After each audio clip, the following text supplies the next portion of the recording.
I would like to call the meeting to order of the East Point Community School Board at 6:31.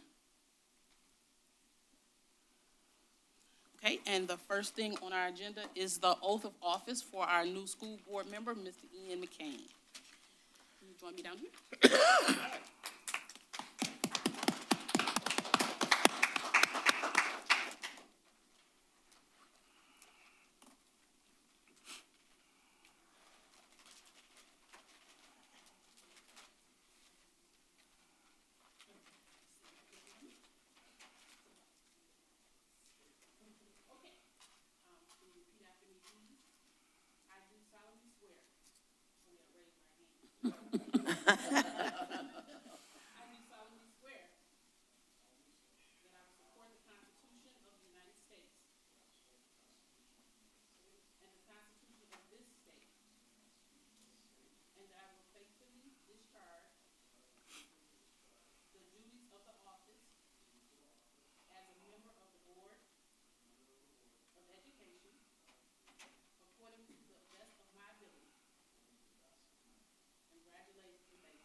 Thank you.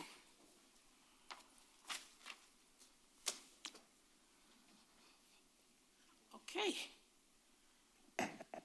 Can we please call the roll, please? Dr. Early, Here. Mr. Williams here, Mr. Roscoe, Here.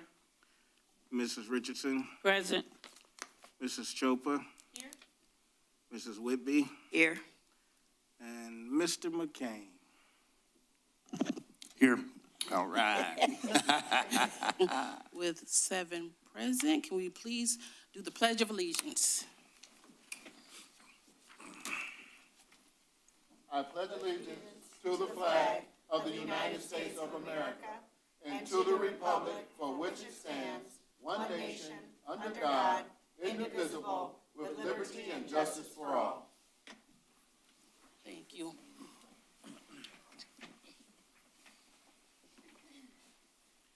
Okay, we would like to do the approval of the agenda with some corrections. We have a correction on business item D, the audit. Unfortunately, the presenter is ill, and so we had to move the audit. So we're striking D, and we are for item E, Board of Education. The superintendent has requested a closed session for evaluation. So when we get to that section, we're going to ask that the audience be dismissed. Okay, so can I please have a motion to approve with those corrections? So moved. We need Support. a second. Support. Okay, can you please call the roll? Mr. McCain, Yes. Mr. Roscoe, Yes. Dr. Early, Yes. Mr. Williams, yes. Mrs. Richardson, Yes. Mrs. Chopra, Yes. and Mrs. Whitby. Yes. Okay, with a vote of 7-0, motion is carried. Next, we have the consent agenda. Can I have a motion to approve the consent agenda? Place forth a motion to approve receive the consent agenda as written with all the necessary corrections. Support. Mr. Williams. Okay, can you please call the roll? Mr. Roscoe, Yes. Mr. Williams, yes. Dr. Early, Yes. Mrs. Richardson, Yes. Mrs. Chopra, Yes. Mrs. Whitby, Yes. and Mr. McCain. Yes. Okay, with a vote of 7-0, the motion is carried. Next, we have the superintendent's report. Good evening, ladies and gentlemen, at home, and for those of you joining us in the audience, we're glad to have you all. So we continue on for our campaign for excellence of serving our community here at East Point. I am pleased to announce that East Point is the proud recipient of $560,000 from the Ballmer Foundation and United Way of Southeastern Michigan, and we will again be operating the Summer Discovery Program. This summer, Ballmer partnered with us, Ballmer and United Way partnered with us last year. Congratulations to Athletic and Activities Director Paris McCarthy, who wrote her first grant and was awarded as well. So we are excited to offer a summer program again. Big thank you to the Grants and Curriculum Department for their application of 21H funds. As a partnership district, the district is eligible to apply for additional funding. Stephanie Fleming, Assistant Superintendent, applied for the 21H funds. The funding that the district received will cover the cost of an additional allocation at Pleasant View Elementary School, as well as the district work of attending the University of Virginia's Partners in Leadership Education. Congratulations to Amy Cirillo. We've got a lot of grants to celebrate tonight. Amy Cirillo joined our team as the Director of Food Service. She has a passion for nutrition, which led to an exciting opportunity for our district. East Point Community Schools has been selected for the Team Nutrition 2024 grant. We are the only school district in Macomb County to receive this.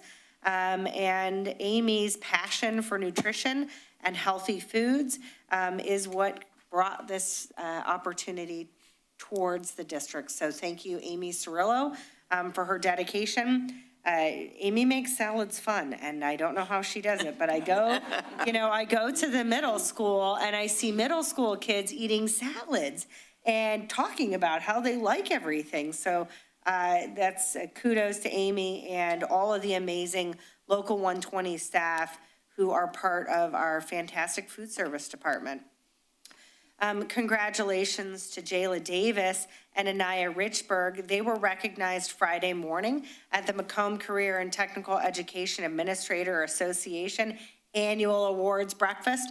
We were joined by a number of dignitaries, senators, representatives from around the county and all the other school districts to celebrate. It's a perfect time to update your computer as well. Paula Cardinale and Chef Shoemake, thank you to their outstanding CTE programs. It was our privilege to recognize Anaya and Jayla for their excellence in marketing and culinary. K-5 elementary transition is on. Letters have been mailed to all pre-K4 families regarding next year's transition. For those of you behind on the news, we currently operate 4 elementary schools, 2 of which are K2 and 2 of which are 3-5. We will be returning to K5 elementary schools in the 4 quadrants of East Point to better serve our families. Families were negatively impacted by the structure. Some families had to deal with and navigate 4 to 5 different schools. And so this move is a shift. It is part of the board's work on the long-term facilities master plan, but that also launched our website. So please go to the For Parents tab when you visit our website. Information is available. There is a firm deadline to apply for a school internally, or if you are a schools of choice family that has already been approved. Those processes and that timeline is available on our website. The deadline is approaching to request to stay at a school. That deadline is the most shamrocking day of the year, St. Patrick's Day, March 17th. So please, families, pay attention to that deadline. It is going to come fast. So here's a few more dates for you families and staff members.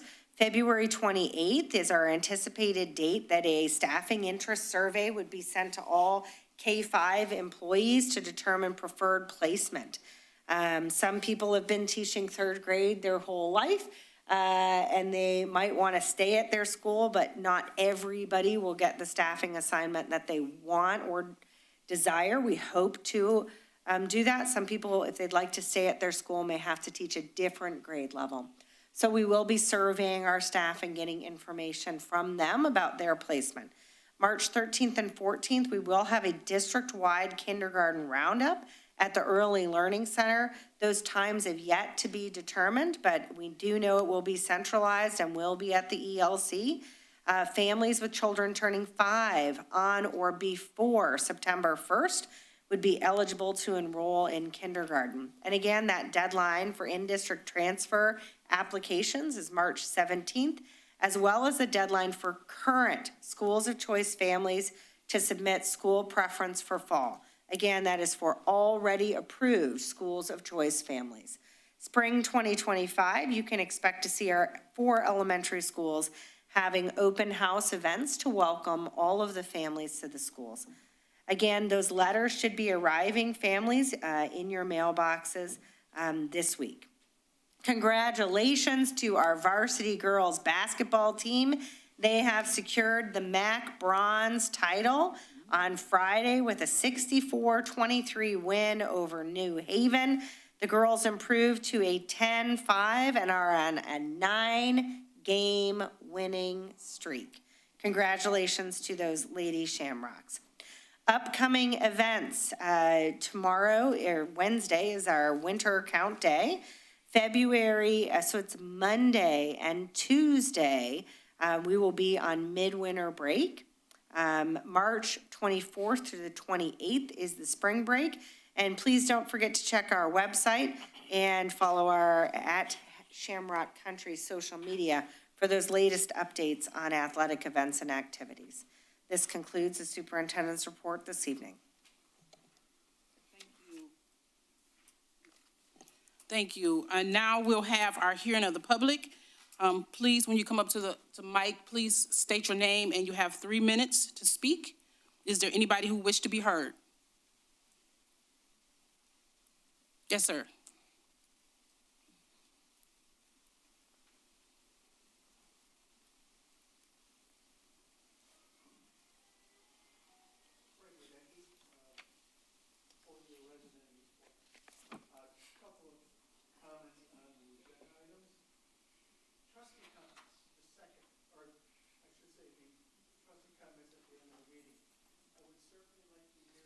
Mr. Wadecki, can you turn your microphone on? If you follow the stem down, there was a button and a green light at the bottom of the microphone.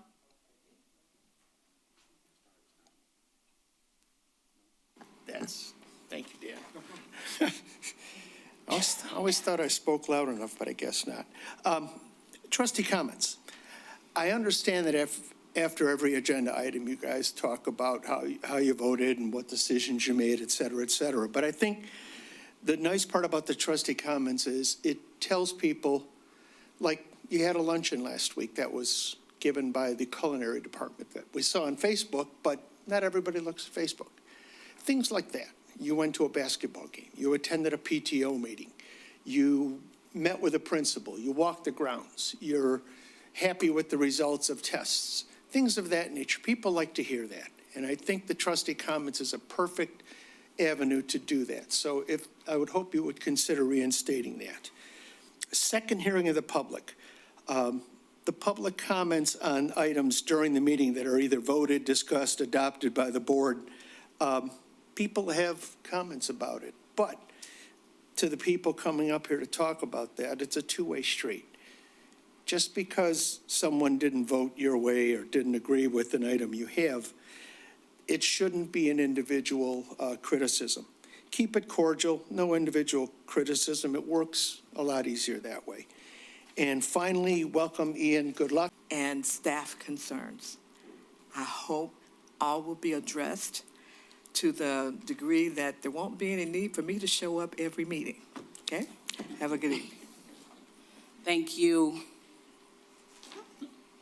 Okay. Yes, sir.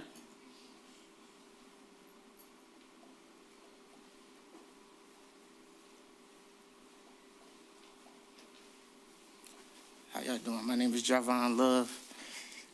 Well, my visit is not so kind. I have an issue with the high school, East Point High School. Speak into the I have an issue with the high school, East Point. I want to start off with all my kids go to East Point District School. I have 2 that's in the high school. I have an issue with their principal. I feel as he hindering my kids' education. by holding a grudge against him and also constantly suspending him for small encounters. There's no alternative internal discipline. He going for the max every time. My son been suspended multiple times, and it extended over 40 days so far in this school year. Every time you get a chance, it's 10 days. I talk to him, he don't want to talk. His whole issue is trying to keep me and my fiance out the school building.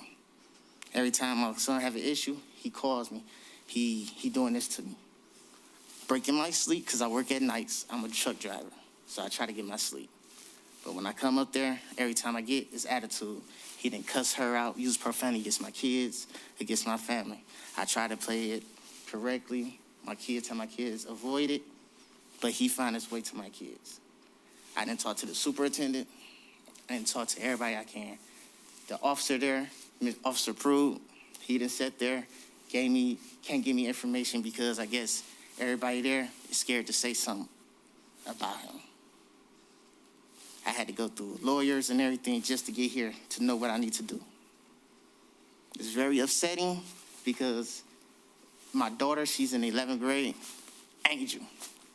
Her suspension record probably like 1 suspension because some girls didn't like her. He suspended her last week for 5 days, suspended her brother for 10. And they was late for school on my account. Told not to get they didn't need a hall pass because it was second hour starting. Went to class, he searched them. Didn't search nobody else that walked in the building. Pulled them to the side, searched them, which is okay. That's cool. You want to protect, make sure everything's safe. That's okay with me. They told them to wait till the class start. When the class started, they told him to go to class. Told him they didn't need no pass.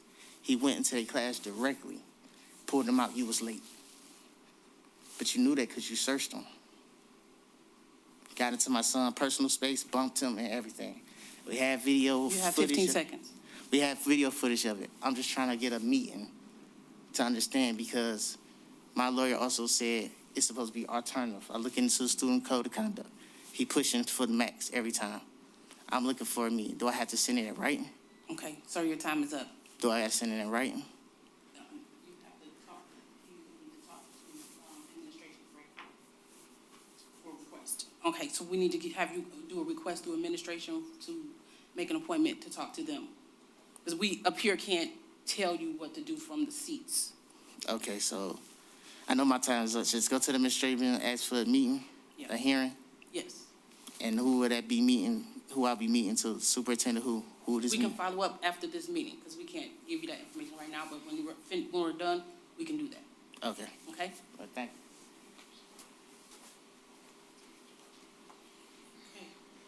you. Is there anybody else wish to be heard? Yes, ma'am.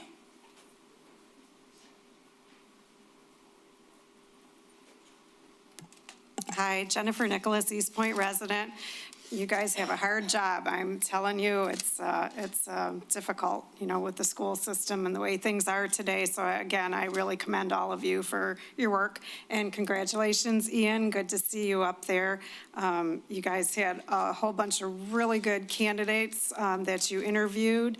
And that makes me very hopeful that there are people in the community that are engaged and want to engage with the school system. Because like they say, it takes a village.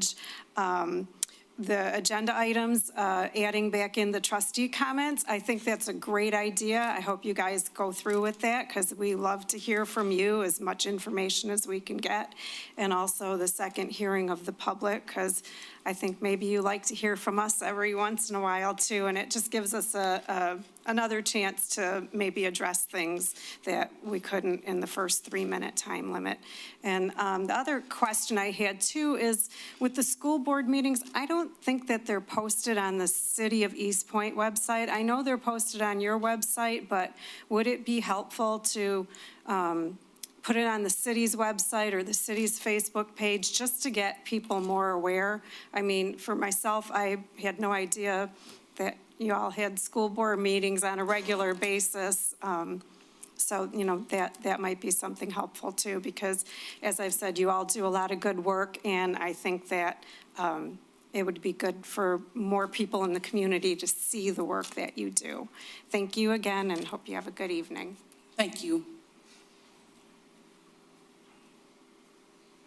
Anybody else wish to be heard? Okay, seeing none, we're closing the hearing of the public at 6:52.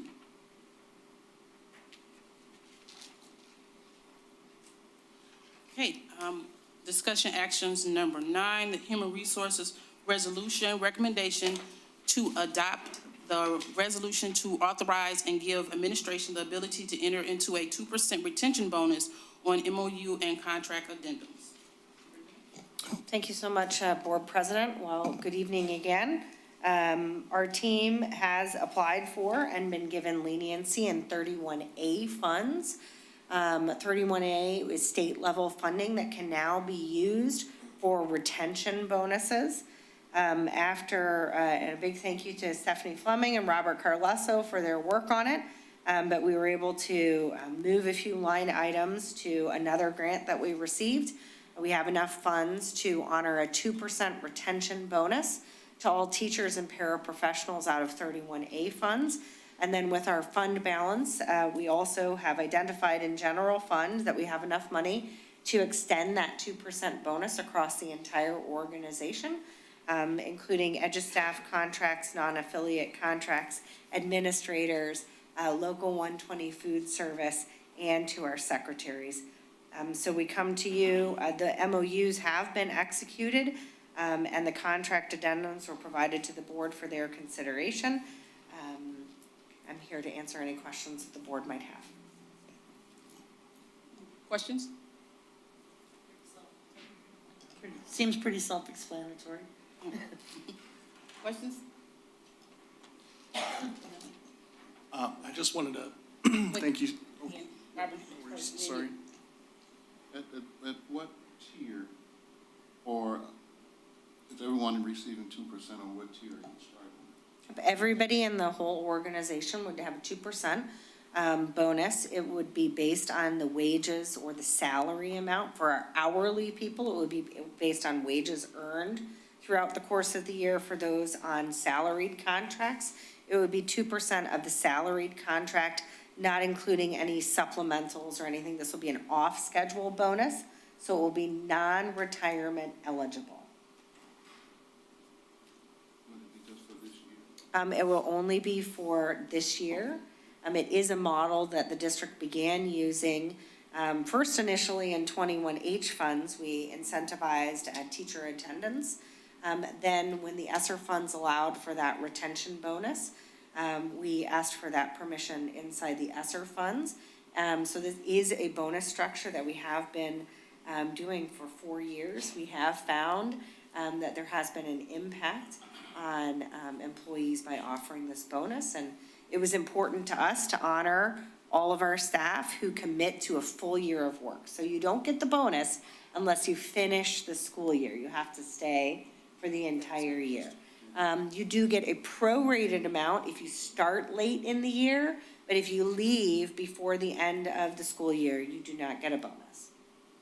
So everyone is eligible, but there's consequences if you Yes. Leave a day early. leave a day, you get complete. The other piece to that was, yes, if you leave a day early, you would not get the full bonus. The other piece is that the employees cannot be in docking status. So you can't have used all of the sick time that you've been given and be in docking status for any reason. Thank you. Yep, you're welcome. Thank you. Yes, Ian. Just wanted to thank Superintendent Gibson for giving me a little bit more context on the data. So, yeah, it's definitely clear that this has helped just looking at the last couple of years. So, thanks for providing that additional information. You are welcome, Trustee McCain. Don't believe I have any further questions at this time. Thank you. I think this is wonderful that we are able to give this retention bonus. Next thing we need to do is call the vote. Oh, we need the motion first, then call the vote. I can make the motion if you like. Sure. I make a motion that we adopt the resolution to give the 2% retention bonus.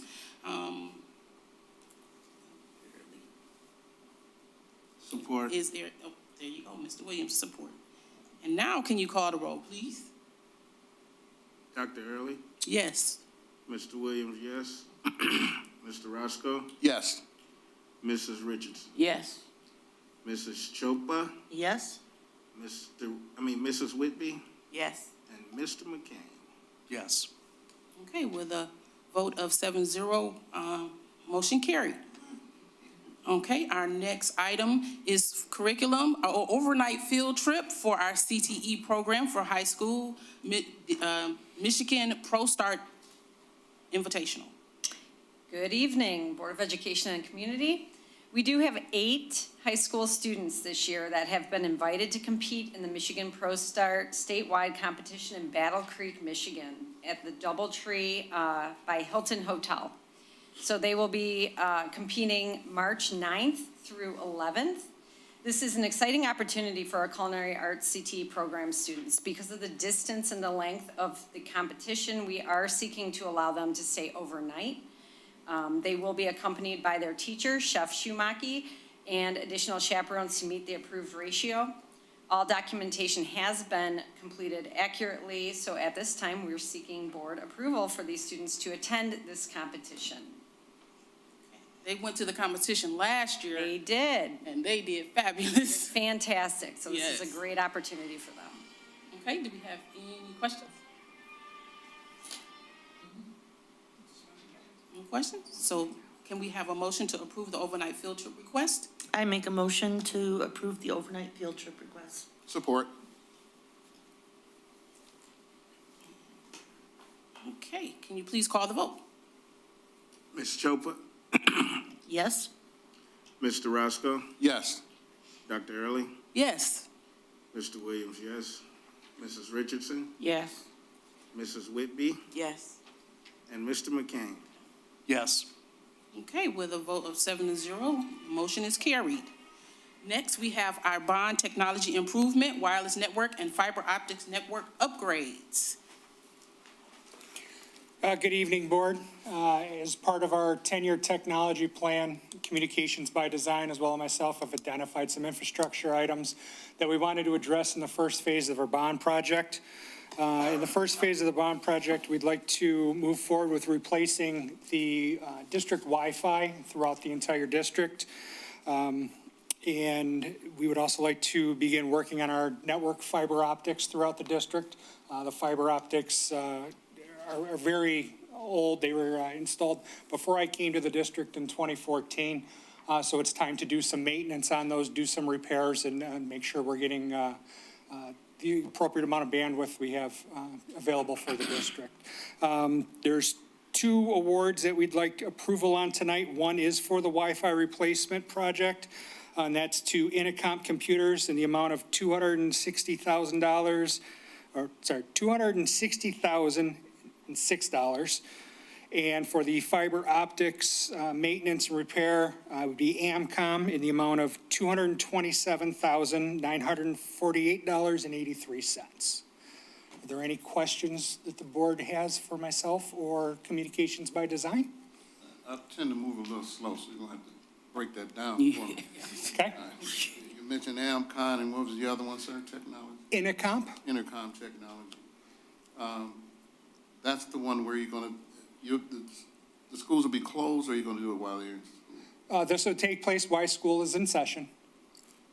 Are there any safety components? Not on these 2 items. As far as like building safety items, no. Yes, or- These are strictly communication items for throughout the district. Typically the work would be done off hours if you're concerned as far Yes, as vendors being in the buildings with students. Absolutely. It would be done off hours. Now, this was part of our master plan, correct? Correct. Okay. Part of the master plan and part of the 10-year technology replacement plan. That was my question. It's been replaced? Yes. Yes, okay.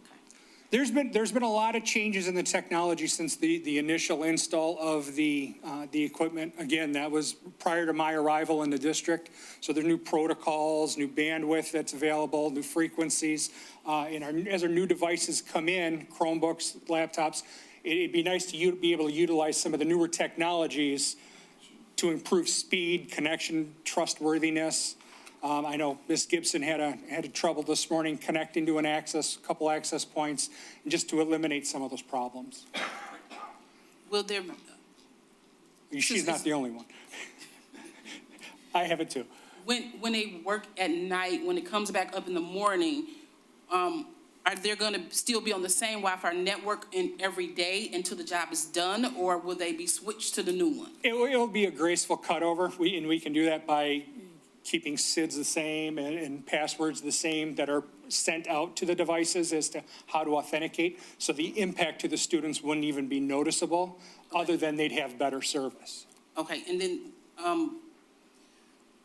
so the passwords will stay the same, so we won't have to go in and all the students create a new password no, until no. the system change? No, Will they? it's all transparent to the end user. It is, okay. Yep, That'd be my worry, that I have to go and change that No. password. no. With managed devices, I can push the password out to all the students' devices. It's actually the device authenticates to the wireless network, the student authenticates to Google. So there's two different paths there. And then when does the work start? Well, that would be after April 1, and once we get the vendors lined up to begin the work. We don't have an actual implementation date yet. We've got to work with the vendors to fit it into their schedules as well. Okay, will we get a schedule on when you do that? Absolutely. Okay. And when would you be starting first? Is there a priority, something that's going to be happening prior? Just, Once we get the dates lined up with, I'm sure we have the flexibility to choose which buildings will go first. But we haven't gotten that far yet. But once we do, I can certainly let you know. Now, you said you have to upgrade the fiber coming in to the building. What speeds are we running at right now? Do you know? Well, we are at 10 gigabits between the buildings. It's not necessarily upgrading, it's maintaining and repairing. I don't know if you recall, there have been multiple squirrel chews through fiber. We've had bullets that have gone through fiber, electrical lines that have actually melted through our fiber. So it's getting all those strands back up and running so that there's redundancy should there be a need to fail over to a second set of fiber. But all the buildings are connected through district proprietary or district-owned fiber optics, and those operate at 10 gigabits. Okay, so, okay, yeah, that answers my question, because I was gonna say it's hard to really damage fiber unless you talk about those things. You'd be surprised. Be surprised. Squirrels, for some reason, like the They plastic love that, casing. right. Yep. Let me come back with one more question. You mentioned the pricing. Is this work done in phases? The work will be done in phases as far as which buildings are being done, what the order of the buildings. But the project is anticipated to be all completed as one phase of the bond. And you have enough funds, this would take care of everything, or would you have to come back and get additional funds because of parts or No, warranty parts or things of that nature? This would cover the work that is taking place for these items. There is also a contingency Oh, you got there. in the There work. is, correct. Yes, so there is a contingency in this bid package, just as there is Is that- with our construction process. And so CBD will let me know of any change orders that have to happen. And then our process is that I update the board on those change orders as they happen. Thank you, Superintendent. Welcome. Thank you, Dan. No problem. Dan? Wait, Dan. Sorry. Dan? Two quick questions. One, so you mentioned the current bandwidth is 10 gigs, correct? Do you believe that will be sufficient as the district continues to increase, technology in the coming Yes. years? You think it'll Yes. be enough bandwidth? Yes, right now I have a 1 gigabit connection out through our ISD, and we've never tapped out at 1 gig, but that has been switched over to a 10 gig, and we still haven't hit a gig. So there's tons of available bandwidth. Okay, wonderful. And my other question I did address to the superintendent, but I wanted to ask you as well if throughout this process, any grant funding opportunities had been explored to cover part or all of the costs. So the wireless replacement has gone through the E-rate process. So we'll be utilizing E-rate money to offset some of the costs to the bond funds. Wonderful. Okay, thank you. No problem. Good? All right.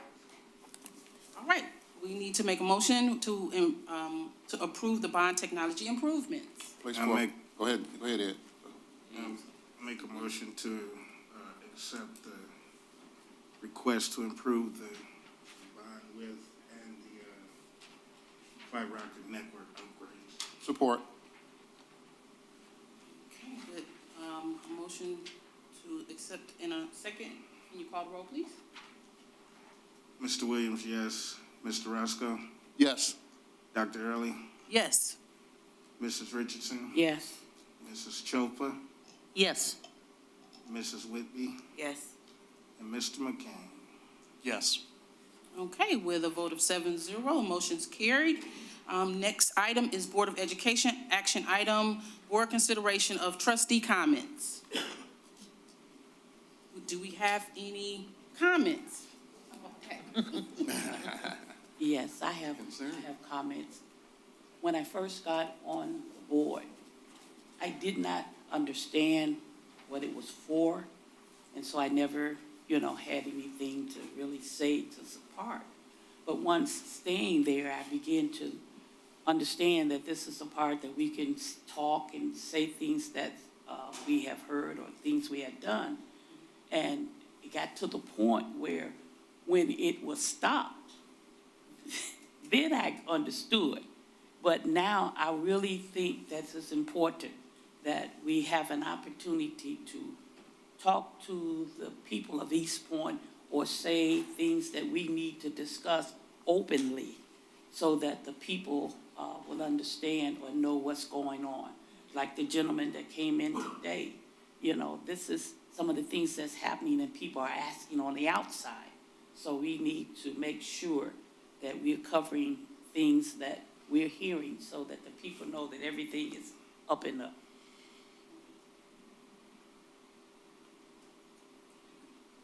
So you agree? Yeah, I think in addition to just sharing what we're discussing here on the board to give some additional context and perspective, I think it's good because each of us are involved in different ways and different things within the community. So whether it's nonprofit organizations or things going on in the city, I think it's just another opportunity for us to be able to share information with the public.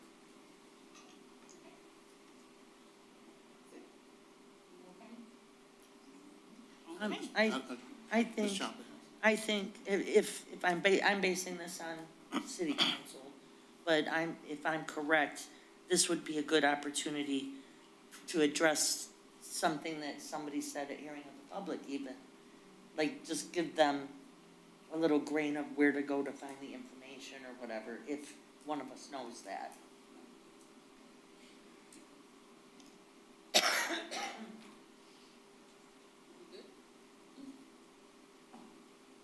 Okay, you ready for the vote?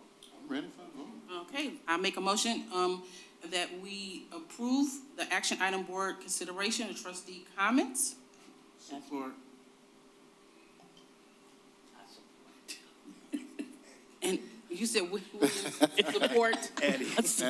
Addie is the support. You want to make the motion, Addie?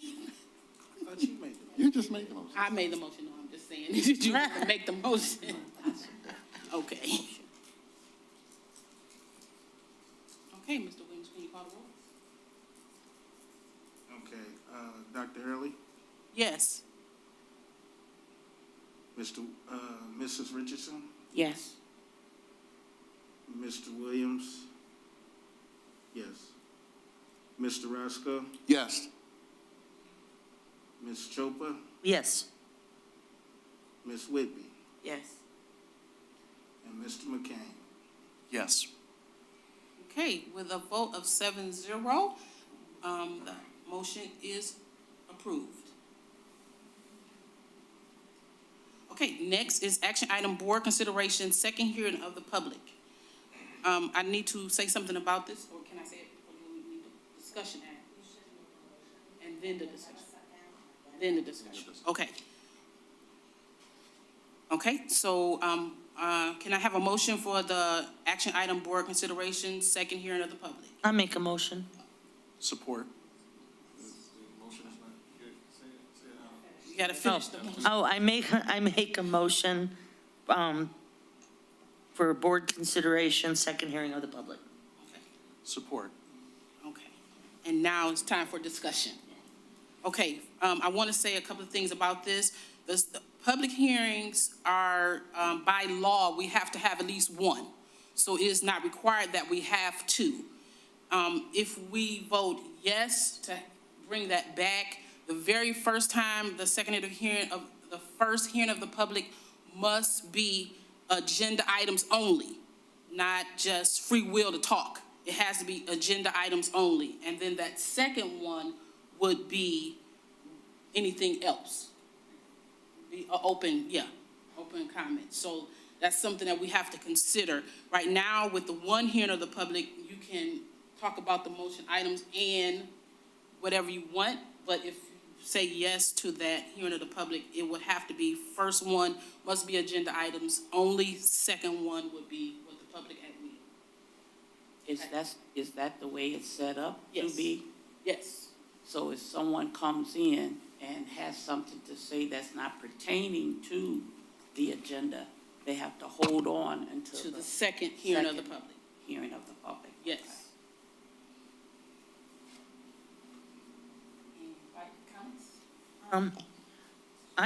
I'm great with that.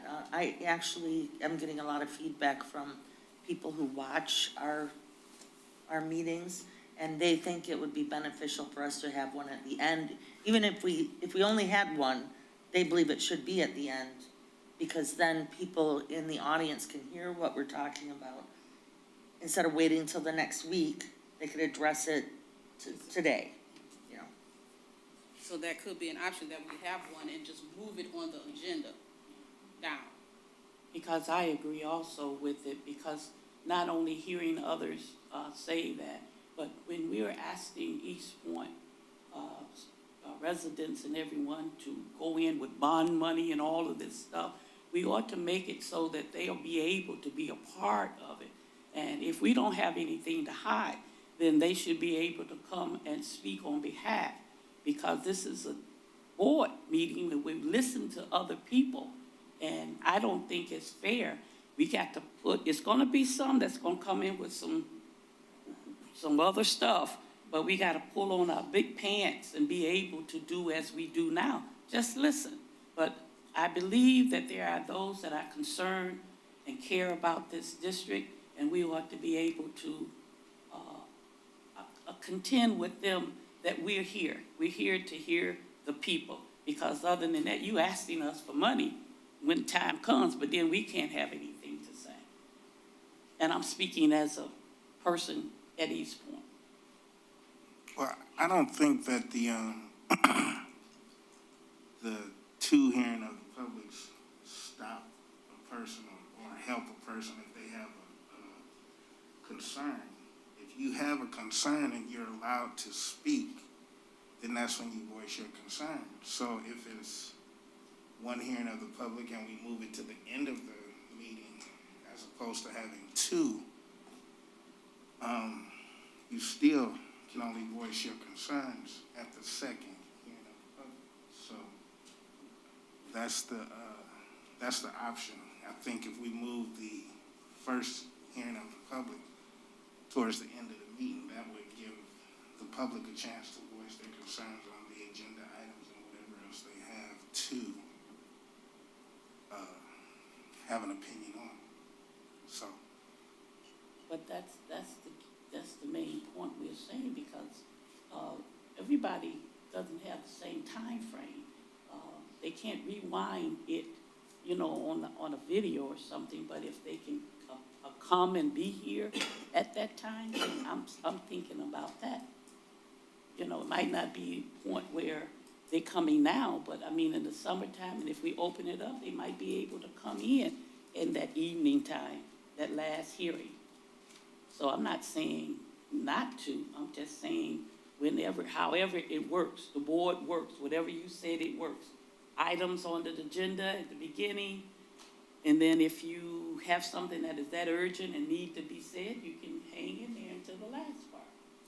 Isn't that what you just said? Pretty Madam much. President? Okay. Yes. Okay. Y'all good? I have two schools of thought on that. The reason why this was originally removed was because we didn't have people coming in and we didn't have people talking about agenda items. It was more, less just telling your opinions and that type of thing. And so I would be good with moving that to after our agenda items, instead of adding a second one. Because for people who is going to come, they're going to come and voice their opinions. They want to be heard. I totally agree with that. But some people don't come and talk about just agenda items. And so for them to come and speak, I think it would be good to just move that one hearing of the public down. But that's just how I feel. I don't know. We'll know when the vote is called. Can I? So if you have one hearing of the public, will they still, if you move it down, will they still just only be able to speak on agenda items? No, Oh, okay. no. It'll be the same as it is now, but it'll just be moved to the end. Okay. And it still be 3 minutes. Yes. Now, let me ask you a question. Based on this agenda right here, the first hearing of the public is number 8. So it's after the agenda items and the superintendent's report. No, it's not. The agenda items is after that, all the discussion and. Oh, all of the approve, okay, technology, I'm looking all at that. the approval of the consent, Uh-huh. okay. My bad. So you would move it just before the adjournment? Yeah. Okay.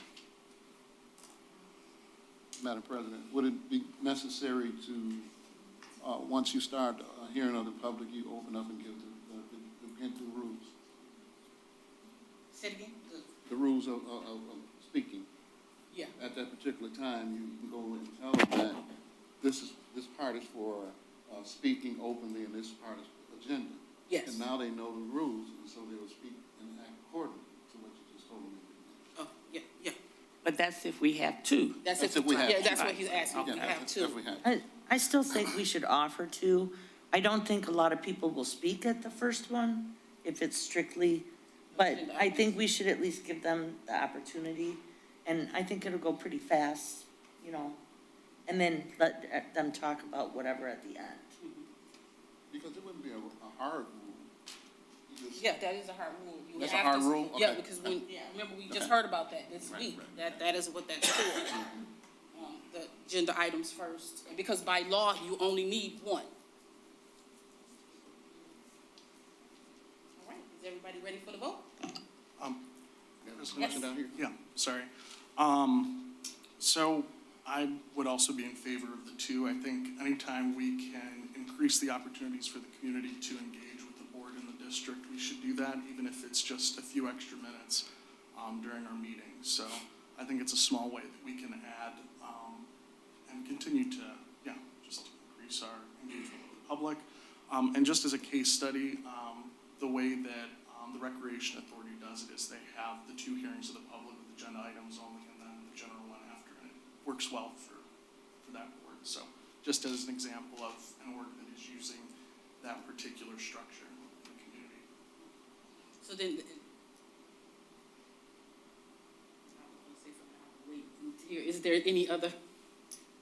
No, No, I'm you in good? agreement. Discussion is great. Okay. Well, but now we doing it for two or one? No, we have to call the vote. Now, we Okay. have to call the vote to the second hearing. Okay. Okay, so, Mr. Williams, call the vote, please.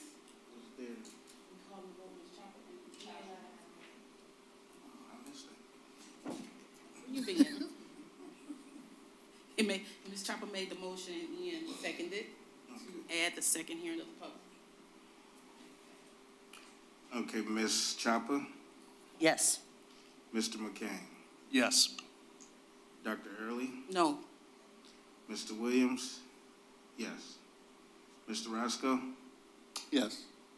Mrs. Richardson, Yes. and Mrs. Whitby. Yes. Okay, by a vote of 6-1, the motion's carried. We will have a second hearing of the public. And I must say, for the second hearing of the public, we'll have a little, something written out to let everybody know that the first hearing of the public must be agenda items only, and the second hearing of the public will be when open speech is. We also still, though, say, please be considerate, come with some items that if we have some problems, please come with some solutions, because we believe that we cannot fix anything unless we know about it. Right, Ms. Right. Rayford? That's- She told me the other day in an email. Okay. Right. Okay, so our next agenda item is the superintendent's mid-year evaluation. The superintendent has requested a closed session, and so we must go into closed session. Unfortunately, the room that we normally go to is closed for another meeting, and so we would have to dismiss everybody from here so we can go into closed session in this room. So we're asking that everybody be dismissed. And then we have to make a motion. And so we have to make a motion to go into closed session for superintendent mid-year evaluation. I make a motion that we go into closed session for superintendent's mid-year evaluation. Okay, please call the vote. Mr. Williams, yes. Mrs. Whitby? Dr. Early? Yes. Mr. Roscoe? Yes. Mrs. Richardson? Yes. Mrs. Chopa? Yes. And Mr. McCain? Yes. Okay. We're gonna be adjourned, we'll come back and open it up and close it after. Yeah, you know, to take a break right quick before we start. What was the? Robert asked if we could take a quick Quick stretch. Yeah, just wait, We yeah, could- wait.